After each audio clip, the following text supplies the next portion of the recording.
Picture 19th century England, where marrying well isn't about love, it's about survival.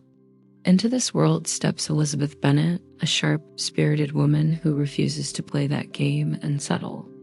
But when the wealthy, arrogant Mr. Darcy snubs her at a village ball, it sparks the most famous hate-to-love story ever told. She's convinced he's the worst man alive, yet she ends up marrying him. How does that happen? Let's dive in. The Bennet family has 5 daughters and will lose their home when Mr. Bennet dies. So Mrs. Bennet's mission is to marry them off well. When the rich, single Mr. Bingley moves in nearby, it's a big deal. He is instantly smitten with the eldest daughter, Jane, but his even richer friend, Mr. Darcy, is proud and arrogant, insulting Elizabeth by dismissing her as tolerable, but not handsome enough to tempt me, cementing her prejudice against him. Elizabeth rejects a cringeworthy proposal from her pompous cousin, Mr. Collins, who promptly marries her pragmatic friend, Charlotte, for financial security. Then a charming soldier, Mr. Wickham, appears and feeds Elizabeth lies about how Darcy cruelly cheated him, perfectly confirming her negative opinion. To Elizabeth's shock, Darcy proposes, but does it badly, insulting her family and social status, and she furiously rejects him. The next day, he hands her a letter. Inside is the truth. Wickham is a scoundrel who squandered his inheritance and then tried to elope with Darcy's 15-year-old sister for her fortune. Elizabeth's entire worldview shatters. Months later, Elizabeth visits Darcy's grand estate, Pemberley, and sees he is a kind and respected master. Just as her feelings are changing, disaster strikes.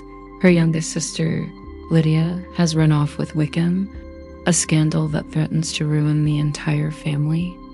Quietly, Darcy tracks them down and pays a massive sum to force Wickham to marry Lydia, saving the Bennet family's honor without taking any credit. With the scandal averted, Bingley returns and proposes to Jane. Darcy then proposes to Elizabeth again, this time with humility and genuine love.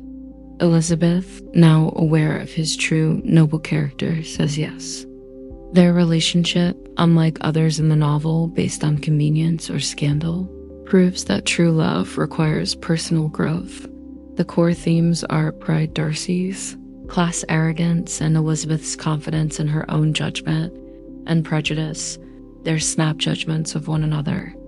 The novel also dissects love versus marriage for security, the rigid social class system, and the critical importance of reputation for women.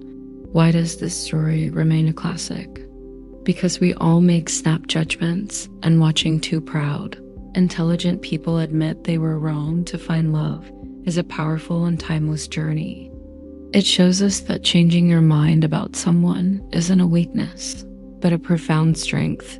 For more bite-sized summaries of classic literature, make sure to subscribe. Elizabeth and Darcy began, certain they had each other figured out, but they were both brave enough to look inward, challenge their own beliefs, and admit they had misjudged one another. That courage to question first impressions and to grow is the true, enduring magic of *Pride and Prejudice*.